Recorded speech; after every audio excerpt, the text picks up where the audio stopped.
Hello, hi, welcome to Unitary designation. Today I wanted to talk about my new sponsor, Coca-Cola. I wanted to talk about the political climate. What's the word? Polarizing. I wanted to talk about the polarization of the political climate in the U.S. and the world in general. So I recently had a conversation with a friend at school, and we talked about political tendencies and how the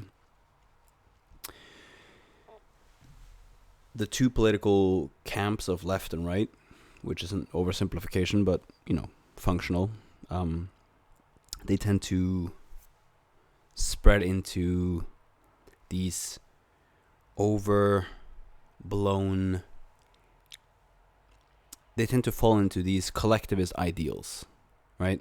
The collectivist identities. The left wing tends to fall into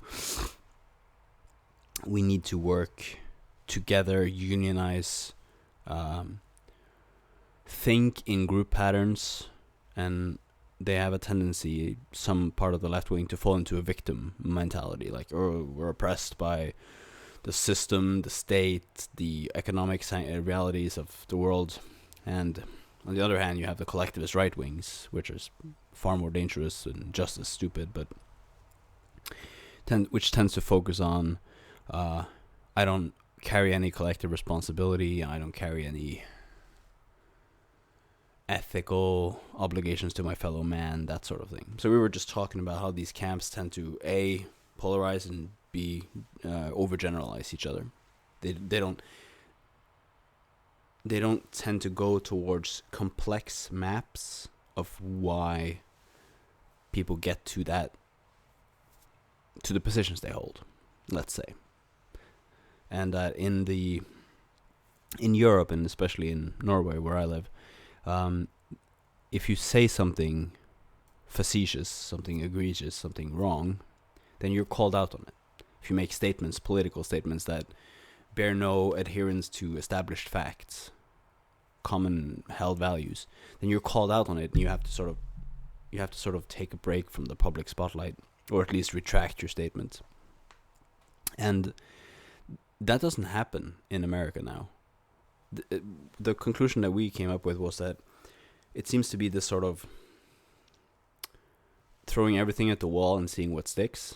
It's just a machine that shoots out these narratives, essentially these political narratives of like what the world is supposed to, what kind of narrative will fly. And then if it doesn't land, there's not even a call out anymore from the other side. It's not even like, hey, you said X. No, it's just, okay, that didn't land. Like, outlandish things just fly by. I said that and it didn't work. I'll move on to the next thing. It's like, you just said that. It's demonstrably false. There's numerous examples, but, well, you just listen to one debate today. Just random assertions are just thrown out. Hail Mary. It's like a boxer just throwing mad punches, and no one seems to be calling them out on it. It's the obvious response is, oh my god, political life in America is so unhinged and crazy and blah blah blah. But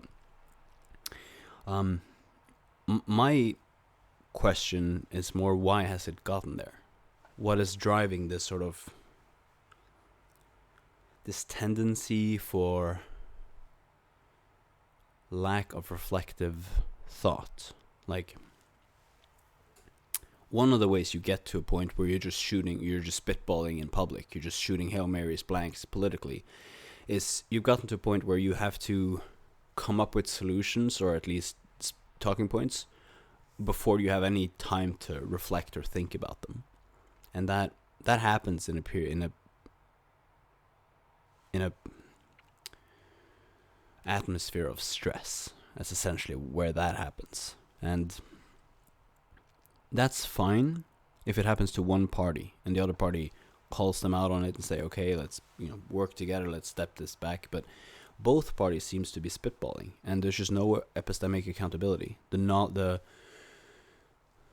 knowledge of what you're saying It doesn't have to be true, and it doesn't even matter if it's true, and it doesn't matter if you knew it wasn't true. It has to be something fairly egregious for it to make the evening news or talk show or podcasting circuit, and then it's just off. Like, that politician is hardly fazed by the implications of his,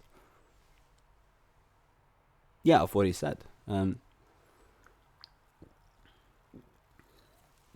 It's the age of spin. You're just throwing out narratives, trying to find one that stirs up the base, and then you sort of sail that political wave until the next spin hits you, and it's become so reactionary. It's what the ancient philosophers in Athens, Plato and Aristotle, and everyone feared that democracy might degenerate into. It's this sort of theater, political theater, and it's void of substance. Part of the reason, we were just brainstorming, why do you think that is, right? My friend made a salient observation, is that the Congress election cycles are 2 years. So you're an incumbent in 2 years. So you're always on the phone calling for donations. In Norway, parliamentary seats are 4 years. And that gives people time to focus on issues rather than campaign continuously. And I don't even want to say that the US should try a 4-year system. That's not the point. It wouldn't work for a large number of variables, but I do want to point out that if you're a politician, if you're a person who is a politician, who aims to be elected, your goal should be to get elected and try to pass the legislation that you ran on. And then if you are replaced by your contingency, your voters, then you should then step down because you haven't done a good enough job. Now that's obviously idealistic, right? It's people want to maintain their power, and you want to make sure that you can have a political career and all sorts of things. But the way the system was set up by the founders was that local representatives could be elected, pass forward their message from their community, traveling by cart to Washington, having the voice of their community heard, and then being replaced or continued if people were happy with this. I'm getting into the specifics of the U.S. Congress system, and it's not my area of expertise at all, but it was set up in a different world, and campaigning every 2 years is detrimental to long-term democratic thinking. That was one of her points, and I tend to agree. I think that's a fair observation. Pardon me. So, one of my talking points in this discussion was that the responsibility for fixing the political mess is similar to the rhetoric that is being used on how to fix the climate crisis. It starts with individual action. Now, granted, that has shortcomings, but it's the first thing you can do when you find yourself in a hole is to stop digging. And just like we have to become aware of the climate changing, and then we can implement individual actions that can snowball. But that doesn't mean that there isn't a systemic corruption of systems, right? So just as we have to take individual actions in climate, or you can argue one should, I argued to her that you should take individual actions in politics. You should stop fueling this group narrative of like left and right and my tribe and our narrative. She didn't take too kindly to that, because she felt that the argument that we should take personal responsibility, she heard that as we should ignore the systematic oppression of the economic systems. And I don't think you should ignore the crushing weight of minimum wage jobs or any of the socio-cultural biases that keep people in lower economic strata. I don't think you should ignore those, but the question is always, what can I do? How can I improve my life? What is my area of influence?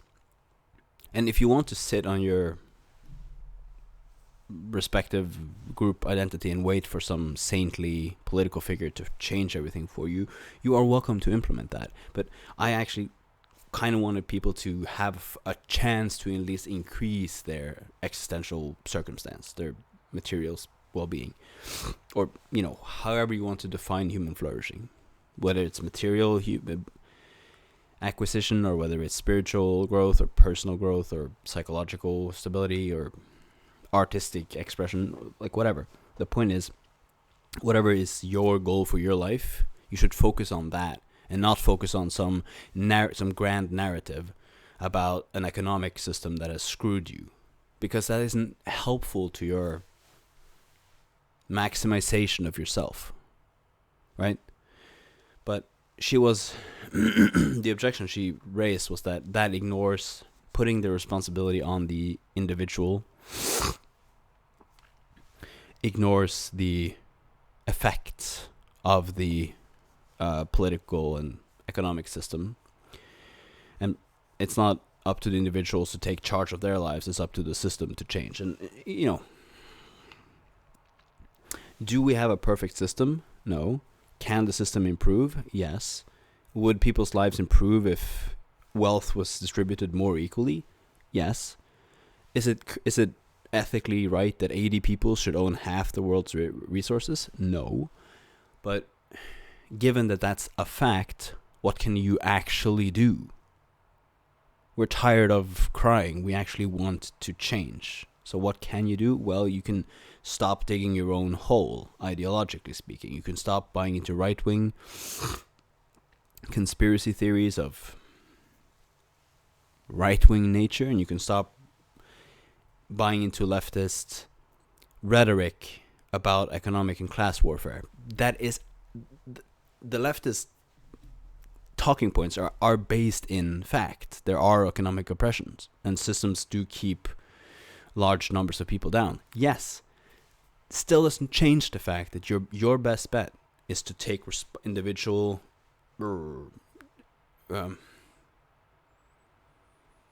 is to focus on what you can do for yourself. And I try to share the philosophical insight of the Stoics that one of the reasons you can increase your own happiness is to stop comparing yourself to other people, especially through social media, and to stop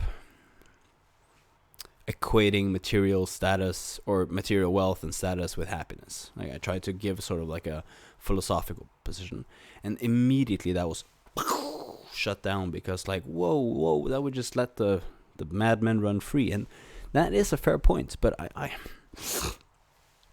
still think that a healthy integrated individual with detached, if you don't attach your own self-worth to your socioeconomic status, to your watch or your car or your house, then you're in a better position to actually make political change, because you're less attackable. You can be, your character and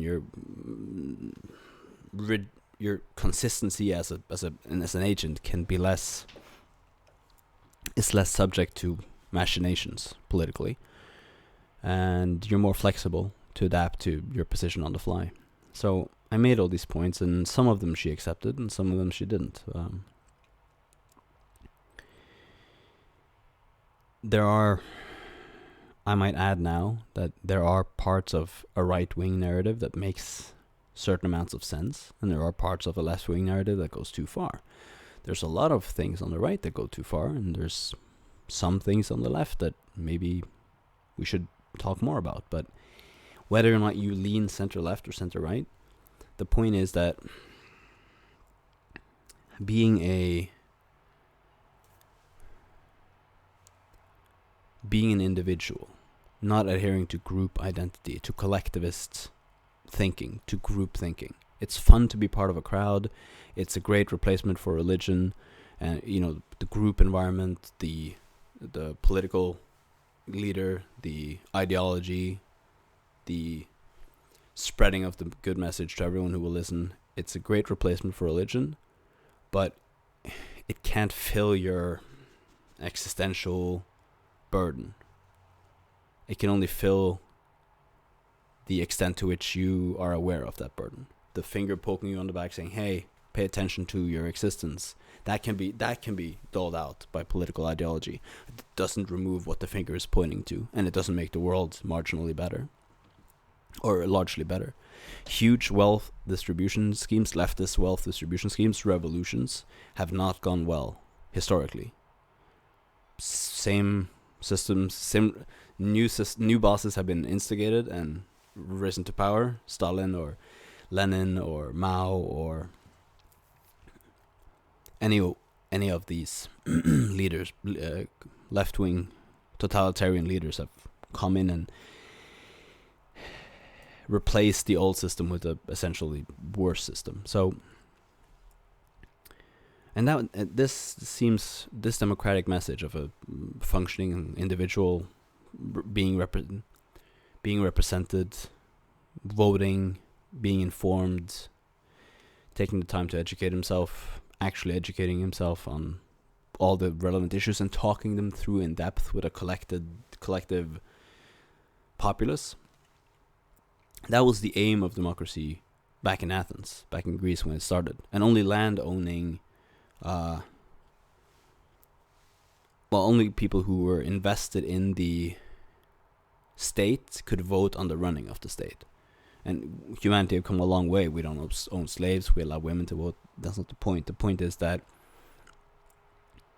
you had to have some form of investment in the state to vote, be a citizen in this case, and you had to be educated to be able to articulate your opinion and argue it. And those are foundational. This is why freedom of speech is so important. In a functioning democracy, there isn't a bigger mediator there isn't a better navigational tool than free speech. You say what you think, and you have maybe 5-10% of the truth. I hear 2% of your 5%, and maybe we arrive at 2 or 3% of the truth together. But it's better than arriving at 0% of the truth. So, and that's essentially how we've built our civilization. Slow, incremental agreement on what are fundamental values. And that's what we've achieved in the West. And at this point, she brought up the sins of the West, which is so common today in Western parlance. And I agree, there's no escaping from the sins of the past for any culture. But it doesn't mean that the values we've attained aren't what people all over the world find agreeable. They seem to be drawn to democratic capitalist systems and away from whatever other systems they want. So if you're ideologically attached, nothing I say will change your mind. But I figured it was important to have this recounting of this argument, because it struck something. It felt important to have the talk with her. So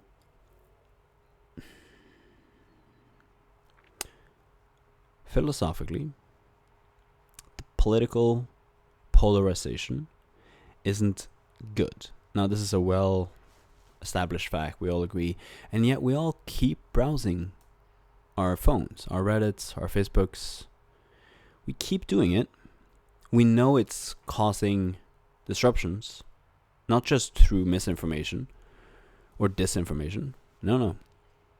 Your act of escaping your life into this social, like this sort of like, I compare myself to others and it fucks with my brain, but I know it fucks with my brain, but I still keep doing it because I hate taking responsibility for my own life. So I just project my insecurities and use my monkey comparison brain, like, oh, he has a bigger house, oh, he has a better life, oh, my life sucks. Why? It's because of the 1% instead of taking responsibility for your life.